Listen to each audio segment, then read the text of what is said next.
Question: Can I start up or transfer my visa if I'm currently on an H-1B and decide to attend Y Combinator to start a business? Answer: If you're on an H-1B visa and want to join Y Combinator to start your own business, you will still need to maintain your H-1B status, which requires you to have an employer or an employer-employee relationship. Y Combinator is a startup accelerator program, so you need to consider the legal requirements to continue your H-1B status while participating in the program. Question: If my job responsibilities change while I'm on H-1B, do I need to file an amendment? Is a new labor condition application (LCA) required as well? Answer: Whether you need to file an amendment and a new LCA depends on the extent of the change in your job responsibilities. If the change is minor and does not significantly alter the nature of your job, then no action is necessary.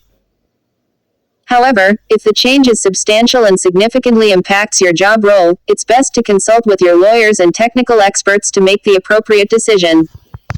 In the case of a significant change, you should file an amendment and also obtain a new LCA. Question: What should I consider while working remotely from India for a year on my H-1B visa? Answer: Working remotely from India on your H-1B visa creates a unique situation since U.S. laws typically do not apply to India. However, there is a ruling by the U.S. Department of Labor that suggests if you want to maintain your H-1B status while working from India, you should be paid according to U.S. standards. Therefore, one crucial aspect is ensuring that you receive the appropriate compensation while working remotely. Question: Can I apply for an EB-1 visa from an F-1 visa? Answer: Yes, it is possible to apply for an EB-1 visa from an F-1 visa status. Question: My wife was on F-1 OPT until August 2023 but got laid off on June 29th. We filed for an F-1 OPT extension, which was approved before June 29th. Does she get a total of 20 days to search for a new job? Answer: From the date her Employment Authorization Document, EAD, is approved, she will have a total of 150 days 90 days from the initial OPT period plus an additional 60-day grace period. If she hasn't used any of the 90 days during the first year of OPT, those days will be carried over, allowing her to have the full 150 days to search for a new job. Question: My I-140 was approved with my previous employer, and I currently have an approved H-1B with my current employer. Can my wife switch to H-4 and apply for an Employment Authorization Document, EAD, without my I-140 with the current employer? Answer: Yes, switching to H-4 and applying for an EAD is a viable OPT ION for your wife. It does not require the I-140 approval from your current employer. However, keep in mind that if your spouse has extraordinary qualifications, they might explore other visa OPT IONs, such as an O-1 visa, if eligible. Question: After spending 6 years on L-1 and H-1B visas, can I use the remaining time off cooling in my home country? Answer: Unfortunately, once you have utilized the 6-year limit of combined L-1 and H-1B visa duration, you will need to go through the visa lottery again if you wish to return to the U.S. on either of these visas. Question: Can I earn through O and B visas while still on an F-1 visa?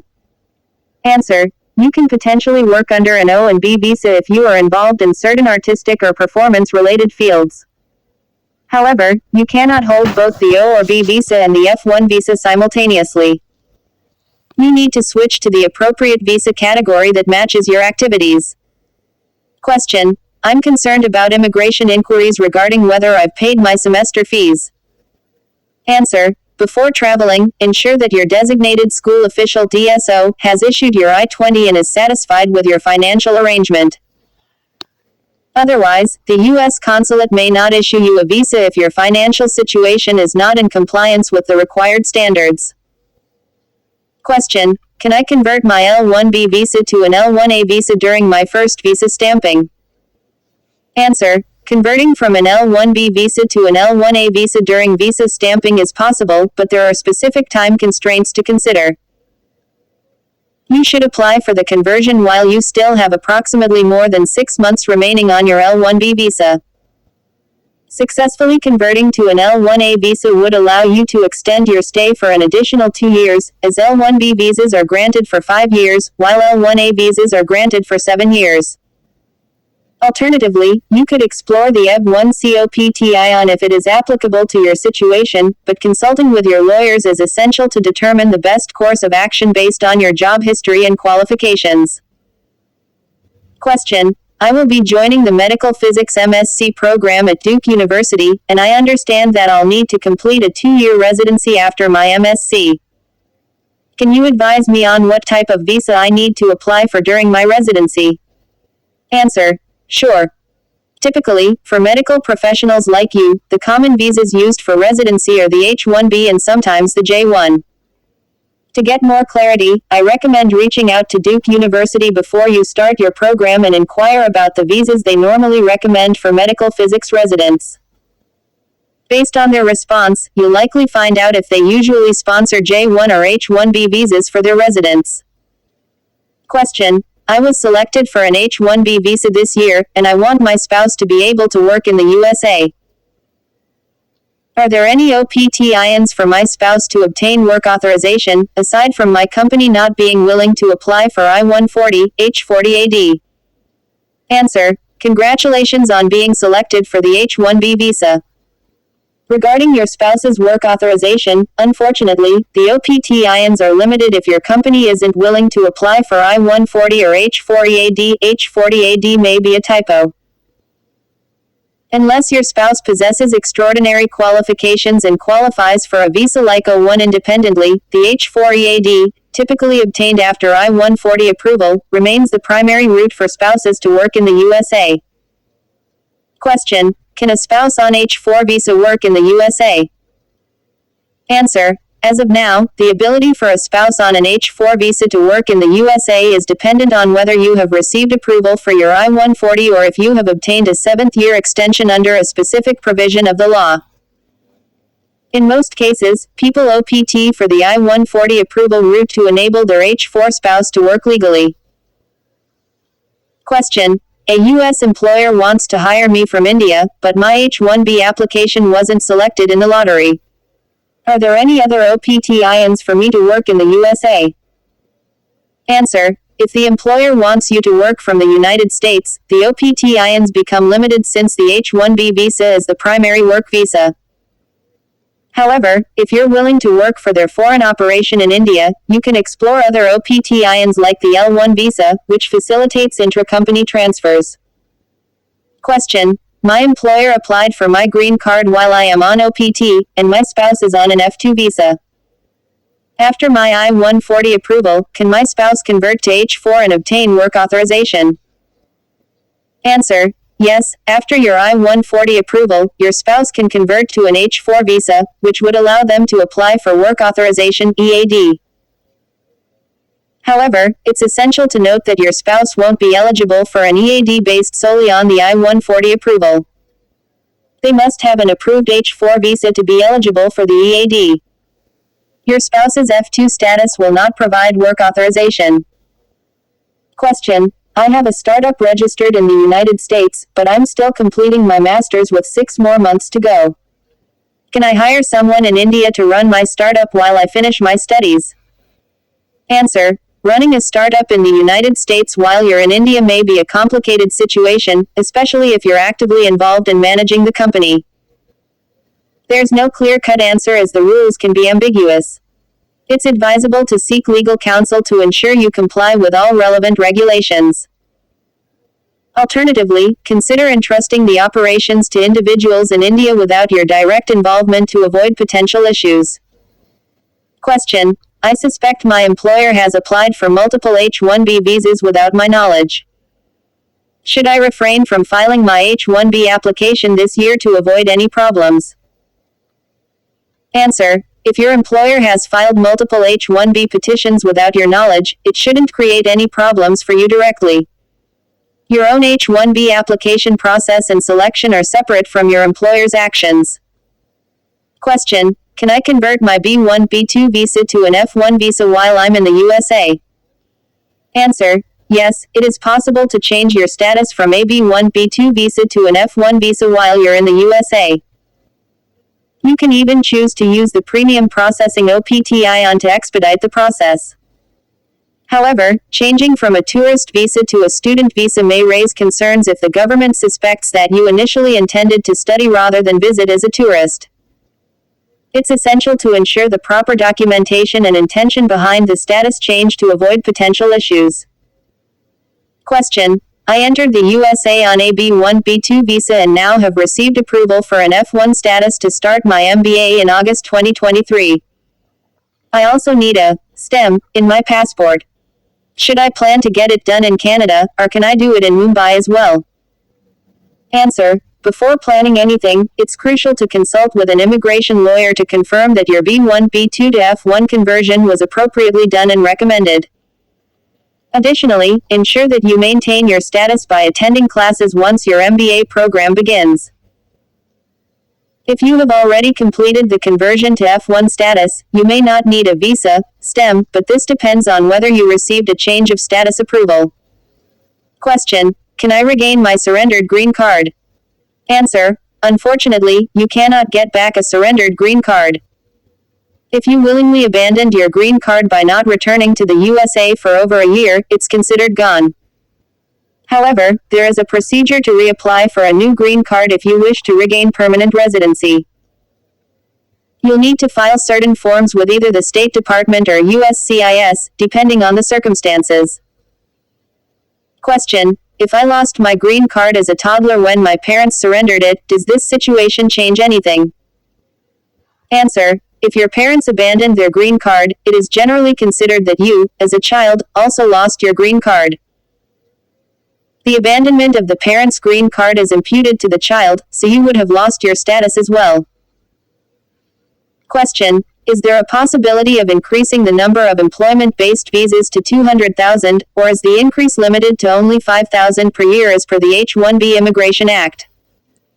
Answer: the current limit on the number of employment-based visas, including H1B visas, is subject to a cap set by the U.S. government. As per the H1B Immigration Act, the regular H1B cap is set at 65,000 visas per fiscal year, and an additional 20,000 visas are available under the H1B Master's cap for individuals with advanced degrees from U.S. institutions. Regarding the possibility of increasing the total number of employment-based visas to 200,000, it's essential to clarify that there is no specific provision in the H1B Immigration Act that sets this particular number. Instead, the H1B cap is subject to periodic changes and adjustments based on various factors, including the economic needs of the United States and legislative decisions. Historically, the H1B cap has been adjusted and changed through legislative efforts and amendments to the immigration laws. However, the extent of any increase in the cap is influenced by political and economic considerations and may not necessarily follow a fixed or predictable pattern. There was no specific provision that limited the increase to only 5,000 visas per year. Question: my wife and I didn't get selected in the H1B lottery, and she is considering enrolling in a Day 1 CPT program. Can we travel to India while she continues with Day 1 CPT, or should she stop her CPT and then travel? Answer: yes, you can travel to India at any time. Regarding the Day 1 CPT, while it is legal, it's still viewed with some disfavor by the government. However, if the CPT program is directly related to your wife's career field, it may be less of a concern. It's essential to consult with an immigration lawyer to understand the implications of Day 1 CPT and any potential travel plans. Question: if my job responsibilities change while on H1B, should I file an amendment? Answer: the need for filing an amendment depends on the extent of the change in job responsibilities. Minor changes may not require an amendment, but significant changes that almost alter the nature of the job might necessitate one. It's crucial to collaborate with your technical team and legal counsel to make the best decision in such cases. Question: I heard that there might be a second round of the H1B lottery. Is that possible? Answer: it's difficult to determine if there will be a second round of the H1B lottery. As of now, there's no official information from USCIS, and they have been silent on the matter. We may have to wait and see how things unfold in the coming months. Question. The priority dates for EB1A have rolled back to 2012. Do you think they will move forward again? Answer. It's hard to predict precisely when the priority dates will move forward. Some movement is expected around October, but to what extent is uncertain. My rough estimate is that there may be further progress between October and January, but the exact amount of movement remains unknown. Question. Can I get a revised salary different from what was mentioned in the H1B petition support letter? Answer. Yes, you can receive a higher salary than what was initially mentioned in the H1B petition support letter. However, if you plan to lower the salary figure, it could be more complicated and may even require an amendment to the H1B petition. Question. What is the current timeline for obtaining an EB1-based green card from the start of the application process? Answer. Currently, the main challenge with EB1 is the 10-year backlog in priority dates. However, if the backlog were not an issue, the green card approval process could take around 6 months to a year or even less, especially if you choose to file for premium processing. In some cases, we've seen approvals as quick as 3 months with premium processing. Question. Is there a chance to raise the cap of H1B visas to 200 kelvins? Answer. It is highly unlikely that the H1B cap will be raised to 200,000. In the current political climate, anything Democrats support may face opposition from the House, regardless of the issue. It's important to consider the political dynamics and not expect such a significant increase in the H1B cap. Question. Can we all agree that we need to ask this question? Why is the House always against what Democrats want, no matter the issue? Answer. Absolutely, this seems to be a common sentiment among many people. It appears that the House often opposes policies supported by Democrats, regardless of the subject matter. The dynamics of political polarization can play a significant role in shaping legislative decisions.